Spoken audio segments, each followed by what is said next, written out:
এই পর্বে আমি আলোচনা করব যে ফ্রিল্যান্সিং ক্যারিয়ার করতে আসলে কি করতে হবে, কি কি রিকোয়ারমেন্ট আছে এই বিষয়টা সম্পর্কে। সো যারা আমরা ফ্রিল্যান্সিং করতে চাই তাদের প্রথম যে শর্ত সেটা হচ্ছে যে প্রথম যে স্কিলটা লাগবে সেটা হচ্ছে যে ধৈর্য লাগবে। ভাই এখানে আপনার যদি ধৈর্য কম থাকে, আপনার যদি ইনকামের খুব আহ, তাড়াহুড়া থাকে যে আপনার এখনই ইনকাম লাগবে, বা আপনার যদি মানে একটা কাজে ফোকাস দিয়ে কাজ করার মতো ধৈর্যটা না থাকে, তাহলে হবে না।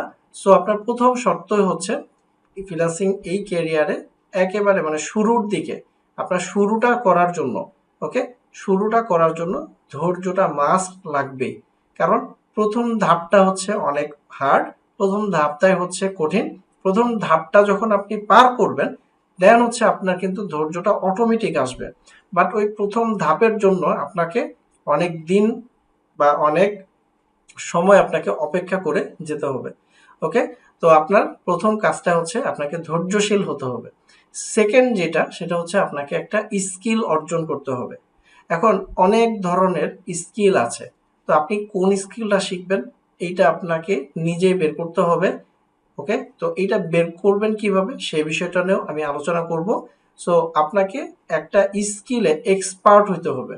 ওকে, যেমন গ্রাফিক ডিজাইন হতে পারে, ওয়েব ডিজাইন হতে পারে, digital marketing, SEO, video editing, বিভিন্ন ধরনের সফট স্কিল আছে।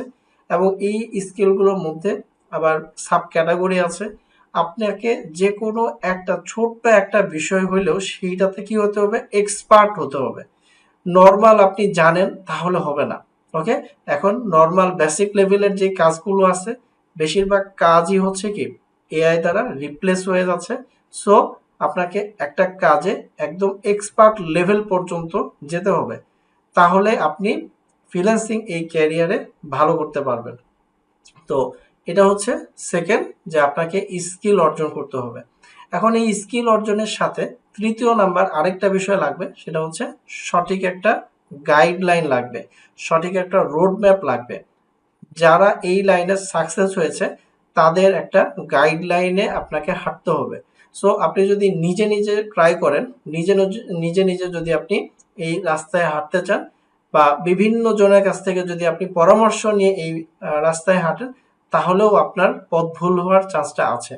কারণ আপনাকে ধরেন আপনি যার মানে যার কাছ থেকে আপনি গাইডলাইনটা নেবেন, প্রথমে আপনি দেখবেন যে সে এই রাস্তায় হেঁটেছে কিনা বা সে এই রাস্তার গন্তব্যে গিয়েছে কিনা। ঠিক আছে, যদি সে না করে বা সে যদি এই সেক্টরে কাজ না করে, এরকম কারো কাছ থেকে কখনোই পরামর্শ নেবেন না। কারণ এখানে আপনার পথ ভুল হওয়ার চান্সটা খুব বেশি থাকে। সো এই তিনটা বিষয় যদি আপনার থাকে, যেমন সো এই তিনটা বিষয় যদি আপনার থাকে, ধৈর্য, স্কিল এবং সঠিক একটা গাইডলাইন, তাহলেই হবে, তাহলে আপনি ফ্রিল্যান্সিংটা শুরু করতে পারবেন ইনশাল্লাহ।